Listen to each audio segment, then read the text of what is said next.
2014 के बाद जब भी सरकार ने मुंह खोला है, झूठ बोलने के लिए मुंह खोला है। पहले भाषणों में और चुनाव की रैलियों में तो झूठ परोसा जाता था।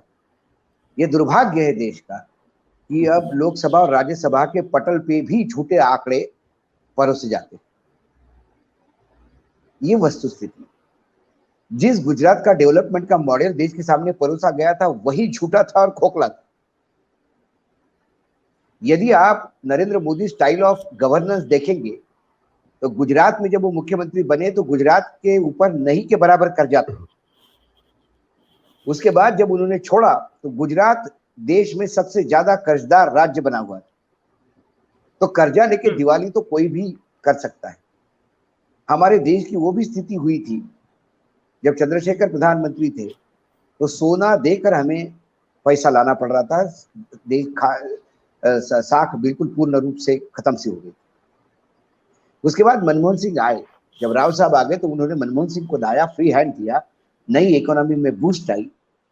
उसके बाद उनकी सरकार 5 साल की, फिर अटल जी की सरकार जो मनमोहन सिंह के रिफॉर्म्स को कंटिन्यू रखा, और उसके बाद 10 साल फिर यूपीए की सरकार रही जिसमें लगातार रिफॉर्म्स रहे हैं, जिसमें कम से कम ग्रोथ रेट और जीडीपी के आंकड़ों के साथ खिलवाड़ नहीं होती, जीडीपी का बेस ईयर नहीं बदला जाता, गरीबी रेखा के लिए खेल नहीं होता, ये तमाम बातें होती है। अब सवाल ये है कि सरकार की जो बातें हैं वो कितनी विसंगत है।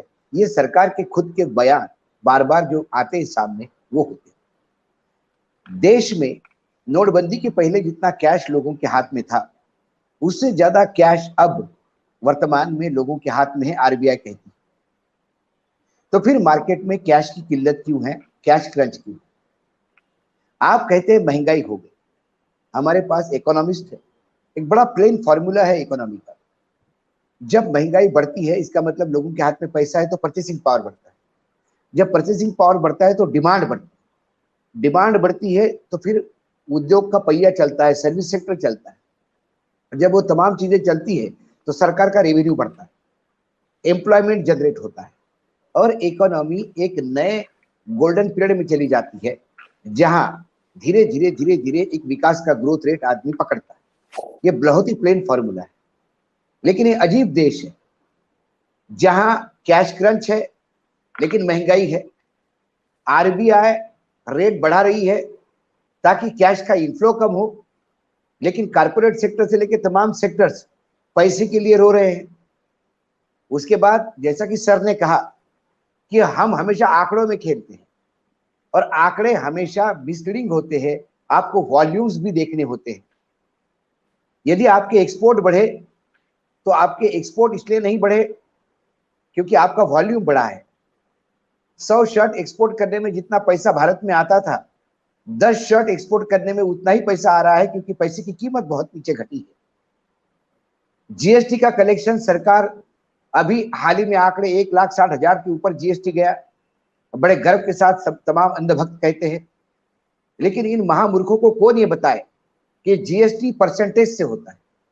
एक यदि शर्ट 100 रुपए का बिकता है और उस पर 15% जीएसटी है तो एक शर्ट बिकने पे सरकार के पास 15 रुपए आते हैं।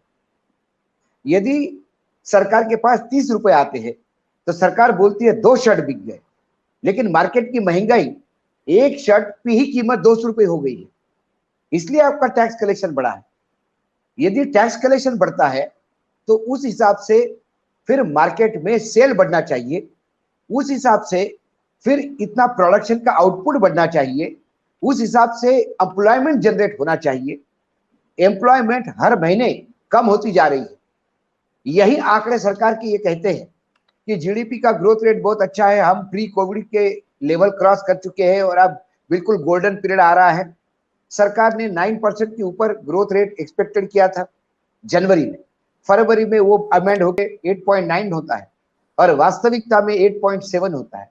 तो सरकार कितना रोजी पिक्चर अपने आप के लिए बनाती है, ये देखने वाली बात है। क्या सरकार को यदि अपने आंकड़े ही समझ में नहीं आते तो फिर ये सरकार किस हिसाब से अपना प्लानिंग करती है?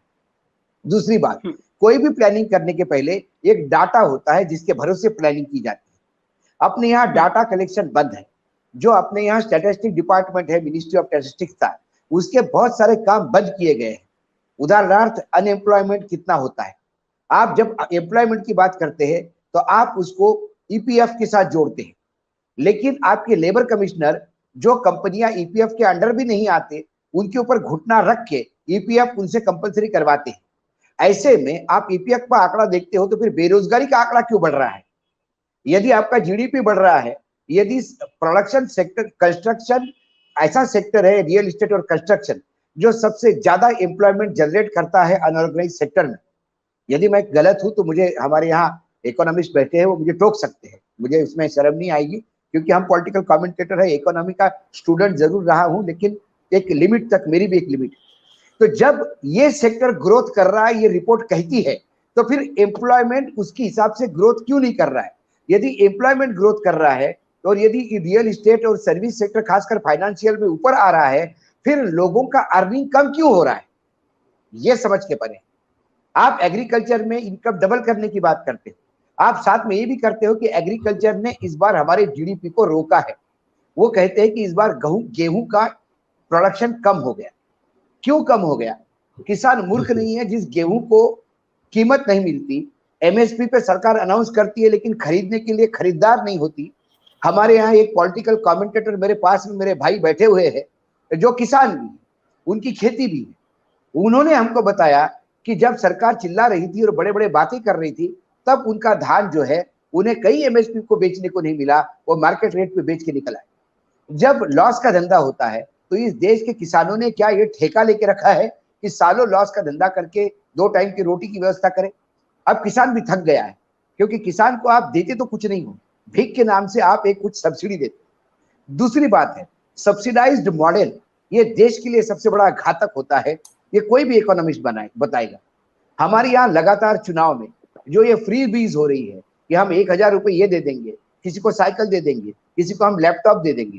अरे तुम लोगों को लैपटॉप और सब कुछ दे रहे हो, लेकिन वो लैपटॉप चार्ज करने के लिए बिजली है तुम्हारे पास? क्या लैपटॉप का नेटवर्क आने के लिए आपके पास वो नेट है? उसके बाद क्या आपके पास कॉलेजेस है, कॉलेजेस में पर्याप्त लेक्चरर है? राइट टू एजुकेशन दे दिया, लेकिन क्या स्कूलों की हालत ठीक है? ये तमाम इंडिकेटर्स जो है ये बताते हैं कि देश की हालत ठीक नहीं है। महंगाई अपने चरम पे है। महंगाई क्यों है? यूक्रेन की वजह से। भाई यूक्रेन से क्या लेना देना महंगाई का हमारा? जब तेल सस्ता था तब भी हमारे यहाँ महंगाई थी, तेल की महंगाई थी। यदि हमारे यहाँ पेट्रोलियम प्राइसेस भयानक बढ़ रहे हैं तो सरकार के टैक्स कलेक्शन से बढ़ रहे हैं। यूक्रेन और रशिया के युद्ध से, ना हम रशिया से कभी अनाज लेते थे, ना रशिया से या यूक्रेन से कभी हम गेहूं लेते थे।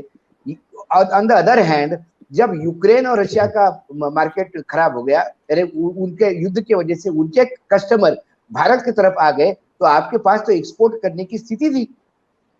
लेकिन आपके किसानों को आपने सही समय पे दाम नहीं दिया तो किसानों ने गेहूं निपटाने शुरू कर दिया।